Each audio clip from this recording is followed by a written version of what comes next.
I have never been to the Leaning Tower of Pisa, and I probably will never visit it. Unless I happen to be in the area, it makes no sense for me to go out of my way to witness one of the tallest architectural mistakes in humankind's history. The medieval tower began construction in the 12th century and only made it 3 stories high before war broke out in Italy. Over the next century, it was clear that there was a tilt in the tower. However, construction continued. Giovanni de Simone, one of the lead engineers, attempted to offset the lean by making taller stories on the shorter side, but the extra masonry caused the structure to lean even more. Even with modern-day engineering and the skills of today's makers, the tower is still leaning at a 4-degree angle and is expected to remain stable only for the next 200 years. Nevertheless, this failure of a structure generates over 20 million euros in revenue every year from the 5 million tourists that come visit it, making it one of the most successful errors in human history and a wonder of the medieval world.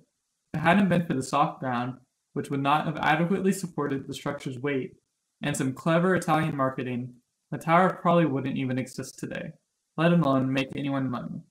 While the tower may be a quintessential failure, how does the failure in our own lives as students and makers help generate our successes? I seek to tackle this question in my research by understanding how failure nourishes a maker's psyche. Since my time at Stanford, I have seen how success-oriented my peers and professors have been.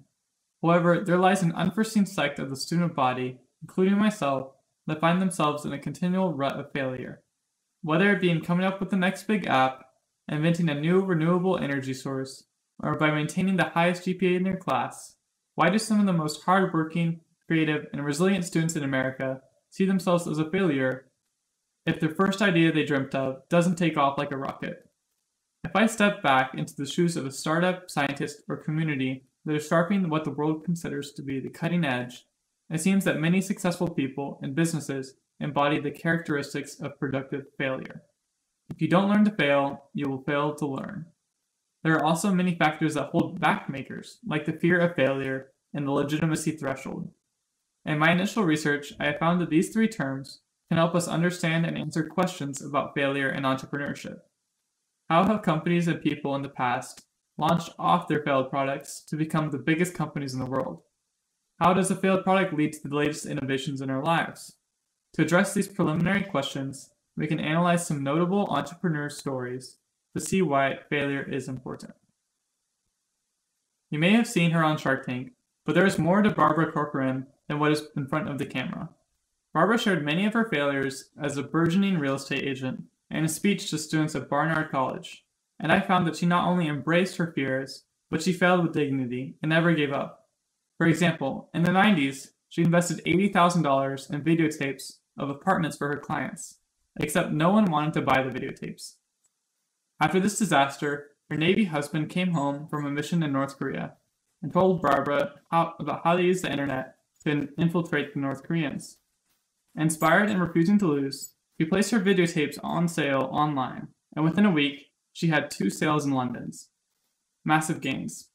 Realizing the power of the internet, she brought the domains of not just her own business, but that of her competitors, giving her leverage and a 2-year head start learning this new technology. It may seem silly to look back and think of a website as being revolutionary, but still, given the context of her failure, Barbara sunk her idea into new waters, only for it to emerge successfully. For Barbara, the fear of failing didn't hold her back from committing more time and energy to the project, illustrating that a previous failure never has to stay a failure in the eyes of its maker. In this case, the process of iteration is what helped Barbara succeed, especially when she used her prior understanding of the failure to integrate with her future ideas. In many cases, school is also the first place that people experience failure on an individual level. In the classroom, there are 2 main ways of teaching: direct instruction and productive failure. Direct instruction is where there's a lesson from the teacher and the students set out to problem solve on their own and do homework with this new material. However, productive failure is different. As Monica Kapoor, the creator of the term, puts it, it places problem solving first and then the instructions second. Students are then capable of understanding the gaps in their knowledge during lessons. This approach to teaching has been shown to increase the retention of advanced concepts, and it gives students further ability to not just learn the concepts, but to master and use them as well. Consider this thought experiment. Imagine two kids coming home from school, excited that you just bought them a new toy. For the first child, you tell him, the toy is yours, but first you must watch me play with it. So you commence to play with the toy for a few minutes, and then give it back to the child. The second child, on the other hand, you hand them the toy immediately and let them figure out on their own. Which child do you think had more fun with the toy and spent more time with it? Probably the second child, right? The creative freedom gained from productive failure is the link between the maker, product, and their growth. The more I think about it, the more I realize that failure is the Pandora's box for makers, crafters, and hackers. I hope continuing my research helps me uncover more gems about handling failure. They paint a clear picture while giving my audience a handbook for embracing failure as a maker. I want to help propel makers to think failure first, with failure being enriching, wise, and creative. The idea that success is only obtainable through perfection is what has instilled a negative perception of failure in the minds of makers.